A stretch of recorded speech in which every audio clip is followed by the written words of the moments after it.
Halo Sobat Investor, Assalamualaikum, selamat datang kembali di channel Invest Saham. Oke guys, jadi pada video kali ini kita akan membahas satu topik dengan judul Setiap saham crash akan lahir orang kaya baru. Nah, lalu bagaimana kita memanfaatkan market crash yang sedang terjadi di saham IHSG? Nah, kita akan bahas pada video kali ini, tapi sebelum lanjut, disclaimer on ya, video ini bukan ajakan jual beli saham. Karena keputusan investasi tetap jadi tanggung jawab pribadi masing-masing sebagai investor di pasar modal. Sebelum lanjut, buat teman-teman yang belum subscribe channel Invest Saham, silahkan di-subscribe terlebih dahulu dan aktifkan juga lonceng notifikasinya, biar teman-teman gak ketinggalan informasi menarik lainnya dari channel Invest Saham. Fenomena orang kaya baru selalu terlahir dari krisis ekonomi, tapi hal ini jarang terjadi karena sangat sedikit orang yang berpikir untuk melakukan investasi di saat krisis. Sebaliknya, kebanyakan investor ketakutan dan malah menyimpan uang mereka.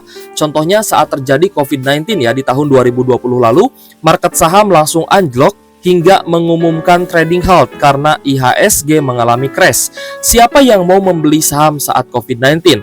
Ketika ada ancaman resesi di depan mata, adanya WFH, lalu masyarakat juga dilarang keluar rumah ya guys ya.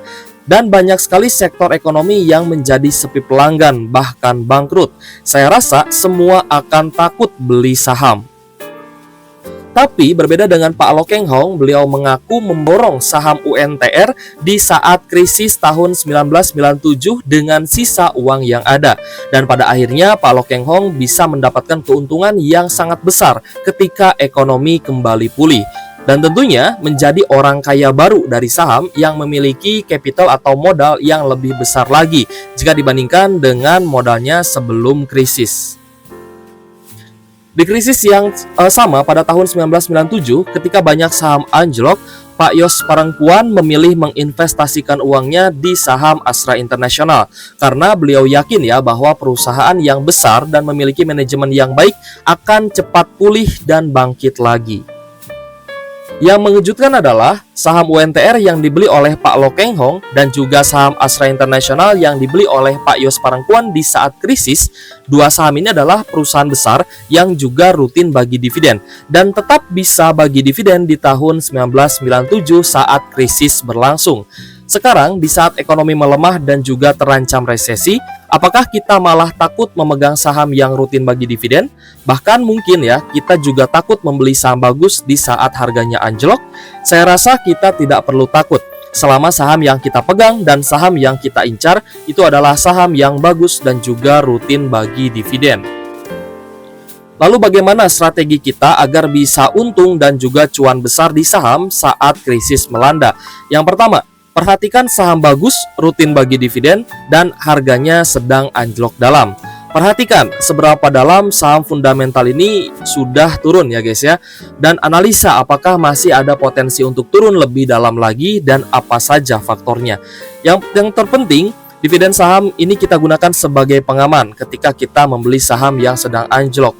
Jadi kalau misalkan kita sudah melihat ya saham-saham big caps perbankan dan juga saham big caps lainnya atau saham dengan fundamental bagus, manajemen yang baik ini mengalami harga yang anjlok, seperti BBRI sudah anjlok 33%, Bank Mandiri juga anjlok 26%, Bank BNI anjlok 30%, BCA juga anjlok 15%. Lalu ada Astra International yang juga sudah turun 38%, Astra Auto Parts turun 50%, TBA juga sudah turun 23%, Telkom turun 35%, Antam juga turun 45%, dan BNGA turun 23%. Jika di minggu depan saham-saham fundamental ini lanjut turun lagi, maka kita akan tetap percaya diri, kita akan tetap yakin dalam melakukan pembelian saham di harga yang lebih murah. Karena gini ya, secara teori ketika kita beli saham di harga murah, potensi dividen yang akan kita dapatkan in the next dividend itu dividen yieldnya akan lebih tinggi lagi gitu guys ya. Dan juga ya, ketika harga sahamnya naik maka kita akan mendapatkan cuan yang lebih besar dari saham-saham yang manajemennya bagus dan bisa bangkit kembali. Dan tentunya ini akan sangat diapresiasi ya ketika ekonomi kembali pulih nanti. Yang kedua, Gunakan pembelian secara bertahap dan juga dicicil atau dollar cost averaging. Tentu sistem DCA atau cicil beli saham ini akan efektif jika dilakukan saat harga saham mengalami penurunan, karena kita tidak bisa menebak harga terendah dari sebuah saham itu di level berapa. Averaging down saat kamu salah entry di harga tinggi, tapi pastikan itu adalah saham yang bagus dan juga rutin dividen. Lalu kita bisa melakukan averaging up ketika sahamnya sudah mulai bangkit tapi ternyata belum cukup muatan. Dan ini harus dilakukan secepat mungkin ya guys. Jadi ketika dia baru naik misalkan 5% atau 10%, kita segera lakukan averaging up ya, karena ada potensi harga saham yang kita punya itu akan meroket dan juga naik lebih tinggi lagi. Lalu yang ketiga, pastikan beli saham dengan uang dingin, bukan dengan uang sehari-hari ataupun uang darurat. Hal ini tentu berpengaruh ya untuk mental dan juga menjaga emosi teman-teman, karena di saat krisis apapun bisa terjadi. Hal ini agar kamu dapat bertahan dari fluktuasi harga yang tidak menentu. Lalu hindari cut loss jika masih memiliki uang untuk keseharian, karena saat sahamnya bangkit, tentu kamu akan menyesal dalam melakukan cut loss di saham-saham yang memiliki fundamental bagus. Ingat ya guys ya, kata-kata Warren Buffett, peraturan nomor pertama adalah never lose your money, atau jangan pernah kehilangan uangmu.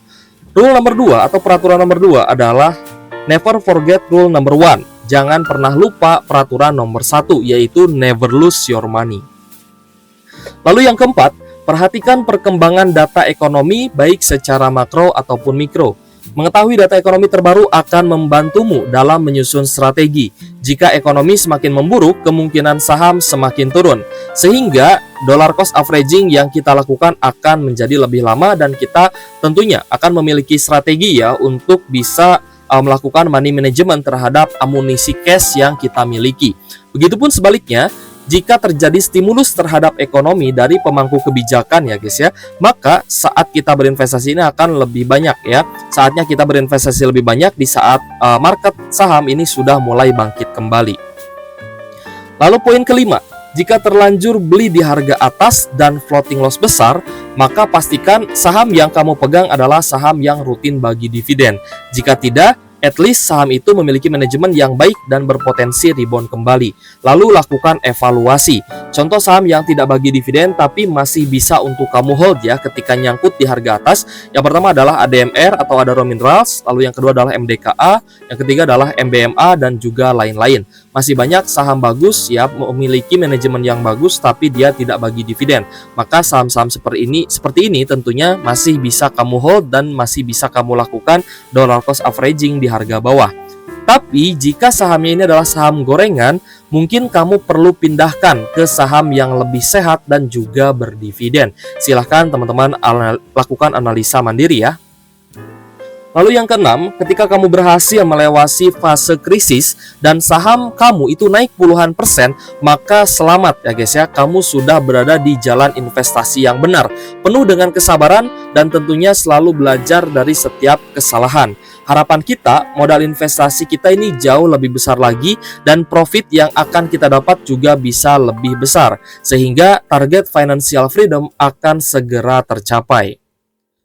Nah, jadi apakah kamu sudah punya saham incaran untuk beli di harga murahnya? Saham apa yang menurut kamu layak untuk dibeli di saat krisis ini? Boleh tulis pendapatnya di kolom komentar guys ya. Kembali lagi disclaimer on, ini bukan ajakan jual beli saham. Oke guys, terima kasih sudah menonton channel Invest Saham. Semoga video ini bermanfaat buat teman-teman. Thank you for watching. See you on the next video. Wassalamualaikum warahmatullahi wabarakatuh.